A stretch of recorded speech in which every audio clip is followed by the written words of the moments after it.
जय भवानी, जय भवानी.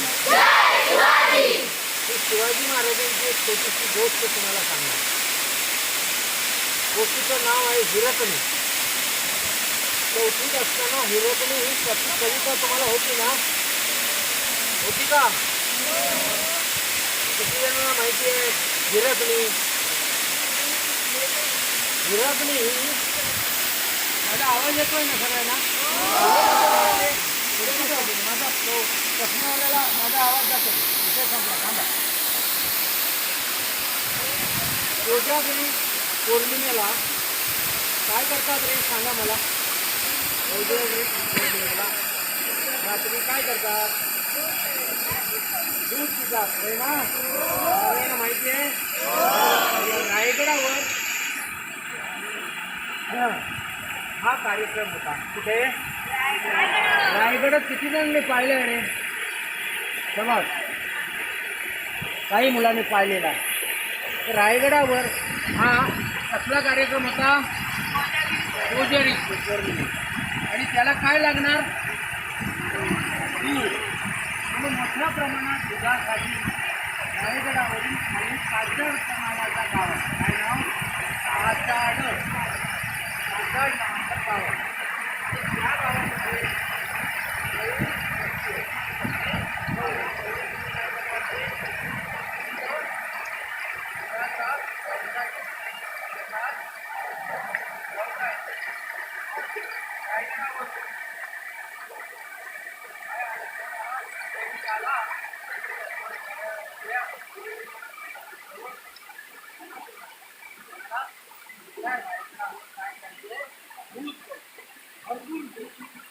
प्रत्येकाने एकावर दूध घेऊन कुठे?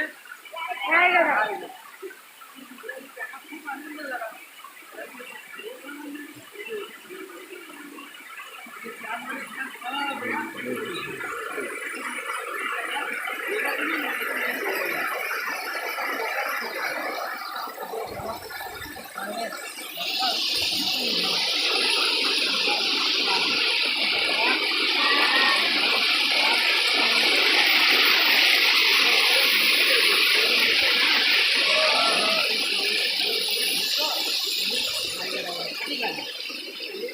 आपल्याच चर्चा केली की रायगड कसा राजाचा महाल कसा आणि ही आमची चर्चा करतात. रायगडावर दूध. रायगडावर काय केलं? दूध घातलं. दूध घातल्यानंतर काय करायला? पैसे घेतले. कसले पैसे? दुधाचे पैसे. आणि रायगड पाहत पाहत पाहत सगळे निघाले. आणि त्याच्यामध्ये प्रत्येकजणी रायगडावर अनेक प्रसंग लिहिले आहेत. शिवाजी महाराजांचा महाल आहे, राण्यांची महाल आहे. हे सगळं पाहत पाहत पाहत ते निघाले. आणि त्यांना यातली हिरकणी ही तुमच्यासारखी होती. पाहत राहिली. अरे केवढा मोठा बाजारपेठ, गर्दी देवाचं मंदिर, हे सगळं पाहत पाहत राहिले. त्याच्या मैत्रिणी सगळ्या पुढे गेल्या आणि सगळे पुढे गेले. आणि एवढ्यात भाडचा आवाज केला. कसला असेल तो आवाज? दरवाजाचा. कसला गेला? दरवाजाचा आहे. आणि ती आली आणि धावत तो दरवाजा बंद. रडायला लागली. म्हणजे माझं पोर लहान आहे आणि खूप रडायला लागली. तर ती म्हणाली आता उद्या 8:30 वाजता दरवाजा उघडला जाईल. किती वाजता? 8:30 वाजता. मग ती रडायलाच लागली. तिच्या हातात झेंडा होता. खूप रडायला लागली. घोड्यावर ते जे पहारेकरी होते ते म्हणाले की महाराज खूप चांगले आहेत. आम्ही तुझी तुझं जो प्रसंग हा जो तुझ्यावर आला तो आम्ही महाराजांना कळवतो आणि महाराजांना सांगितल्यानंतर महाराजांनी जर आम्हाला दरवाजा उघडण्याला परवानगी दिली तर आम्ही काय करू, दरवाजा उघडून देऊ.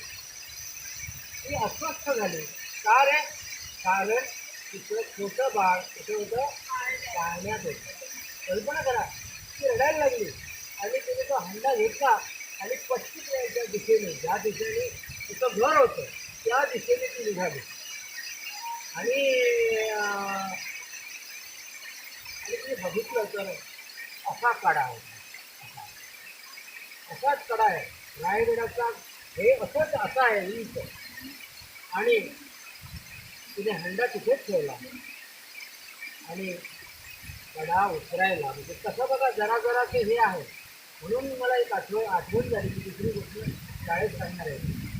आणि ती हळूहळू निघायला लागली. तिथे बघितलं तर अरे गवळण कुठे गेली म्हणून धाव सुरू झाली. महाराजांना कळवलं की गवळी अशी दूध घालायला आली होती आणि ती निघून गेली. आणि कुठे म्हणून त्याला महाराजांना असं वाटलं की तिने आपल्या मुलासाठी कड्यावरून काय केली, उडी घातली. परंतु ती कड्यावरून हळू उतरत होती. माझ्या मोह तिथे आजूबाजूला होते, तरीसुद्धा मुलाच्या आईचं हे मुलावर केवढं प्रेम असतं. तुमच्यावर सुद्धा तसंच प्रेम आहे ना, तुमच्यावर सगळ्यांवर. किती मोठे झालात तरी कोणाचं खूप प्रेम असतं, आई. आणि ती कडा उतरायला लागली. हो हो असा जसं वाऱ्याचा आवाज येतो मोठा, हो हो असं. आणि ती हळूहळू उतरत आहे. महाराजांनी आदेश दिला की दरवाजा उघडा. आणि ती जर तिकडे पडली असेल किंवा तिने कड्यावरून उडी घातली असेल तर शोधा. सगळे शोधले, शोध घेऊन. आणि तेवढ्यात एक माणसाने तिचा हंडा तिथेच होता, तो हंडा घेऊन आला आणि महाराजांकडे म्हणाले की गवळणीचा हंडा मिळाला. तेव्हा वाटलं की महाराजांना खूप वाईट वाटलं की कदाचित गवळण काय झाली असेल, तो असा कडा आहे त्याच्यातून ती झाली होती, काय झाली होती ते ती पडली असेल, त्या मृत्यू झाला. म्हणून सगळे धावत गेले परंतु ती कुठेही मिळाली. आणि दुसऱ्या दिवशी सकाळी हंडा त्या ह्याच्या ठिकाणी ज्या डोळी वाढ होता तिथे हंडा घेऊन एक शिपाई तिथे गेला आणि ती धावत आली म्हणाले हा माझा हंडा, रात्री मी विसरले. आणि हळूहळू पोराच्या काय झालं आठवणीने विसरून गेले असं म्हणाली आणि आपला हंडा घेतला. ती बघतच राहिली. तो जो शिपाई होता, मला सांगा या दिवस तिला कड्यावरून जर खाली उतरलो तर काय होईल, तुम्ही तो मुद्दाम तुमच्या शरणात सांगा. तो आणि महाराजांनी आदेश दिला तिच्या गवळणीला आपल्याकडे घेऊन या, तिची साडी घेऊन आणि तिचा मूल सुद्धा घेऊन या आणि तिला पालखीत बसवून आणा. या गवळणीला पालखीत बसून लोकांना सगळ्यांना आश्चर्य वाटलं, अरे हिला पालखीत बसवलं काय आहे. महाराजा लोकांना काय काढायलाच मार्ग नाही. आणि महाराजांच्या समोर तिला आणि तिला साडी चोरी मुलांसाठी अंगात आणि काही दागिने तिला दिले. आणि महाराज म्हणाले की हा असा कडा उतरणारी जर आमच्या ज्या आपला जो रायगड आहे तो रायगड असा बांधलेला आहे. मी मुद्दाम जा सरांना सांगा की आम्हाला रायगड पाहिजे, शिवाजी महाराजांची हिंदवी स्वराज्याची राजधानी. आणि तिचा त्याने सन्मान केला आणि आदेश दिला की जिने ज्या कड्यावरून ती मुलगी उतरून गेली तिला त्या तिथे काय का बांधा, एक बुरुज बांधा त्या ठिकाणी आणि त्याचं नाव द्या हिऱ्यासनी बुरुज. काय हिऱ्यासनी बुरुज. आणि तिथे तो बांधला गेला.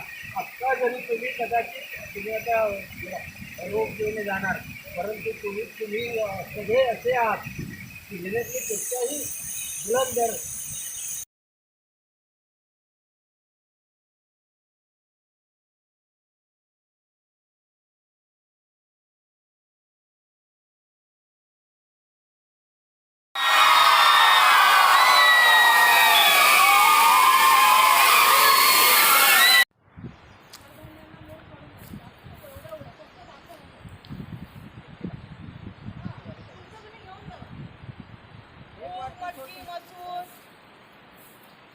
हात बघा बघा तरी कोणाच्या घरात धान्य नाही आहेत की काय हा आपले तांदूळ कोणाचे वाटते तर घेऊन या गहू घेऊन येते तांदूळ घेऊन येते ज्वारी घेऊन येते देवान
बाय बाय